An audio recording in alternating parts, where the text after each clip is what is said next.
ನೀವು ಮತ್ತೊಮ್ಮೆ ನಾವೆಲ್ಲ ಕುತ್ಕೊಳ್ಳೋಣ ತಹಸೀಲ್ದಾರ್ ಜೊತೆ ಮೊದಲು ಬುದ್ಧಿ ಪೂಜೆ ಮಾಡಿ ಎಲ್ಲಿ ಸಭೆ ಮಾಡಬೇಕು, ಎಲ್ಲಿ ಜನ ಸೇರಿಸಬೇಕು, ಅದ್ರ ಮೇಲೆ ಮತ್ತೆ ಇನ್ನೊಂದು ದಿವಸ ಮಾಡೋಣ.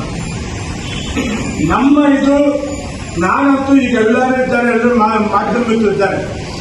ನಾವು ಮಾಡೋದ್ರ ಮೇಲೆ ಈ ತರ ಪೂರ್ವಭಾವಿ ಸಭೆ ಮಾಡಿ Ambedkar Jayanti, Republic Day, Independence Day, November 1 Karnataka ಸಮಾಜ, ಬೇರೆ ಜಯಂತಿಗಳಿಗೆ ತಿಂಗಳು 3-4 ಇದೆ. ನಾವು ಬಂದು ಅಧಿಕಾರಿಗಳ ಜೊತೆ ಪ್ರಿಲಿಮಿನರಿ ಮೀಟಿಂಗ್ ಮಾಡಕ್ಕೆ ಒಂದು ದಿವಸ ಅಧಿಕಾರಿ ಟೈಮ್ ವೇಸ್ಟ್ ಮಾಡೋದು, ಆವತ್ತೊಂದು ಟೈಮ್ ನನಗಿಷ್ಟ ಇಲ್ಲ.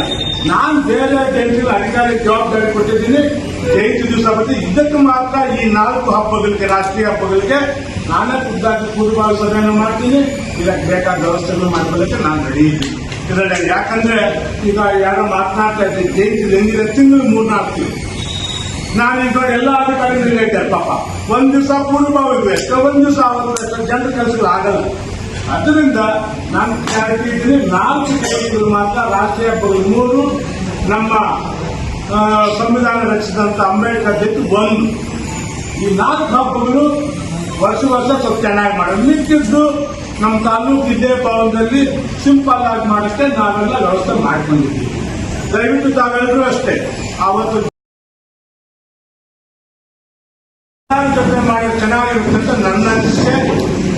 ತಾವು ನಾಳೆಯಿಂದಲೇ ಒಂದೊಂದು ಪಂಚಾಯತ್ಗೆ ಎಷ್ಟು ಜನ ಬರ್ತಾರೆ ಅದಕ್ಕೆ ವೆಹಿಕಲ್ ವ್ಯವಸ್ಥೆ ಏನ್ ಬೇಕು, ಮತ್ತೆ ಇಲ್ಲಿ ಎಷ್ಟು ಜನ ಬರುತ್ತೆ ಅದು ಊಟ ವ್ಯವಸ್ಥೆ ನಾವು ನೋಡ್ಕೊತೀವಿ.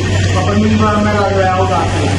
ಆದ್ರೆ ನಮ್ಮ ಕಾರ್ಯಕರ್ತರು ಅಂಬೇಡ್ಕರ್ ಅಭಿಮಾನಿಗಳು ಕರ್ಕೊಂಡು ಮಾಡೋದು ತಾವು ಸಪೋರ್ಟ್ ಮಾತಾಡ್ಬೇಕು, ಅದು ಆಗ್ಬೋದು. ಅದೊಂದು ಮತ್ತೆ ನನಗೊಂದು ಆಸೆ ಇದೆ. ಕಿರಣ್ ಮಾತನಾಡುವಾಗ ಚೆನ್ನಾಗಿ ಮಾಡ್ಬೇಕು, ನಿಜಾನೇ.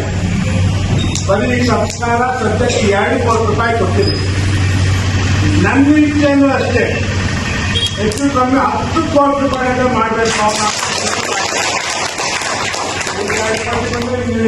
ಹೇಗಾದ್ರೂ ಬಂದು ನಾನು ಯಾವ್ದಾದ್ರು ಏನೋ ನಮ್ಮ MLA grant, CM special grant ಯಾವುದೋ ತಂದು ಸದ್ಯಕ್ಕೆ 2 ಕೋಟಿ ಇಟ್ಟು ಗ್ರೌಂಡ್ ಫ್ಲೋರ್ಗೆ ಪಾಯ ಮುಗಿದ್ರೆ ಫುಲ್ ಹಣ ಖರ್ಚಿಗೆ.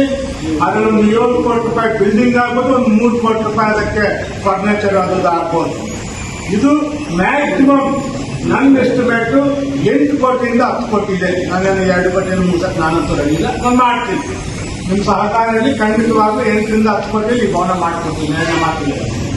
ಹಾಗೆ ಬೇರೆ ಯಾವುದೇ ವಿಚಾರ ಇರ್ಬೋದು, ನಾನಂತೂ ತಹಸೀಲ್ದಾರ್ ಹೇಳಿದ್ದೀನಿ, ಎಲ್ಲ ಅಧಿಕಾರಿಗಳು ಭಾಗಿಯಾಗ್ತಾರೆ. ಅವತ್ತು ಆದರೆ ಕೆಲವು ಸಂದರ್ಭಗಳಲ್ಲಿ ಈ ಅಂಬೇಡ್ಕರ್ ಭವನದಲ್ಲಿ ಸುಮಾರು ತಮ್ಮ ಇಚ್ಛೆ ವ್ಯಕ್ತಪಡಿಸಿದ್ದೀರ. ಆದರೆ ಪೂಜಪ್ಪನವ್ರು ಮಾತನಾಡುವ ಸರ್ ಜನ ಸೇರಿಸಬೇಕು ಅಂತ ಮ್ಯಾಕ್ಸಿಮಮ್ ಸೇರಿಸ್ರೆ ಅದು ನಿಮ್ಮ ಸಪೋರ್ಟ್ ಇದೆ. ಒಂದು ನೀವೆಲ್ಲ ಮುಖಂಡರು ಕೂತ್ಕೊಳ್ಳಿ, ಬೇಕಂದ್ರೆ ಪಲ್ಲಕ್ಕಿಗೆ ಏರ್ಪಾಟ್ ಮಾಡೋಣ, ವೆಹಿಕಲ್ಲು ಕಲ್ಸೋಣ. ಅಲ್ಲಿ ನಮ್ಮ ಮಾತಿನಿಂದ ನಿಮ್ಮ ಮಾತು ಹೆಚ್ಚು ಮಹತ್ವ ಇರುತ್ತೆ. ನೀವು ಬಂದ್ರಿ ಅಂದ್ರೆ ಬರ್ತಾರೆ ಜನ. ನಾವು ನಮ್ಗೊಂದೊಂದು ಪಂಚಾಯತ್ ಒಬ್ಬೊಬ್ಬರು ಲಿಸ್ಟ್ ಮಾಡ್ಕೊಳ್ಳಿ, ಯಾರನ್ನು ಕಾಂಟ್ಯಾಕ್ಟ್ ಮಾಡಬೇಕು. ವೆಹಿಕಲ್ಲು ಪಲ್ಲಕ್ಕಿಯಲ್ಲಿ ಕಲಿಸ್ಕೊಡ್ತೀವಿ, ತಾವು ಸ್ವಲ್ಪ ಅದಕ್ಕೆ ಸಪೋರ್ಟ್ ಆಗಿರ್ಬೇಕು. ಇಲ್ಲ ಅಂದ್ರೆ ಏನಾಗುತ್ತೆ, ನಾವೇ ಜನ ಕರೆಯೋದು ಅಂದ್ರೆ ಅದು ಅಷ್ಟು ಸಕ್ಸಸ್ ಆಗಲ್ಲ. ನಾನು ಎಷ್ಟೋ ಫಂಕ್ಷನ್ ಮಾಡಿದ್ದೀನಿ, ನನ್ನ ಆಗಿರುತ್ತೆ. ಆದ್ದರಿಂದ ನೀವು ಒಂದು ಪಂಚಾಯತ್ಗೆ ನೀವು ಮುಖಂಡರು ಕೊಟ್ಟು ಬಿಲ್ಲೂರು ಪಂಚಾಯತ್ಗಿಂತ ಅಲ್ಲಿ ನೀವು ಕಾಂಟ್ಯಾಕ್ಟ್ ಮಾಡ್ಕೊಂಡು ಅವರೆಲ್ಲ ಹಾಲಿಗೆ ಬೆಲೆ ಮಾಡ್ತಾ ಅಲ್ಲಿ ಕಲಿಸಿದ್ರೆ ನಾವು ವೆಹಿಕಲ್ ಕಲ್ಸಕ್ಕೆ ನಾವು ರೆಡಿ ಇದ್ದೀವಿ. ಬಂದ ಊಟದ ವ್ಯವಸ್ಥೆಯನ್ನು ಮಾಡಿಕೊಡ್ತೀವಿ, ಎಲ್ಲ ಪ್ರೋಗ್ರಾಮ್ನೆಲ್ಲ ನೋಡಿ ಬರ್ತೀವಿ. ಪ್ಲಸ್ ಆವತ್ತು ನಾನು ಈಗ ಬರೋ ವರ್ಷ ಹೆಂಗೋ ಮುಂದಿನ ವರ್ಷ ಹೆಂಗೋ ಈ ಸಲ ಯಾಕೆ ಅದ್ದೂರಿಯಾಗಿ ಮಾಡಬೇಕು ಅಂತ ನನ್ನ ಇಚ್ಛೆ ಏನಂದ್ರೆ, ಅಂಬೇಡ್ಕರ್ ಭವನ ಜಾಗನೂ ಸ್ಯಾಂಕ್ಷನ್ ಆಗಿದೆ, ಅವತ್ತು ಕುದುರೆ ಪೂಜೆಯನ್ನು ಮಾಡೋಣ ಅನ್ನೋ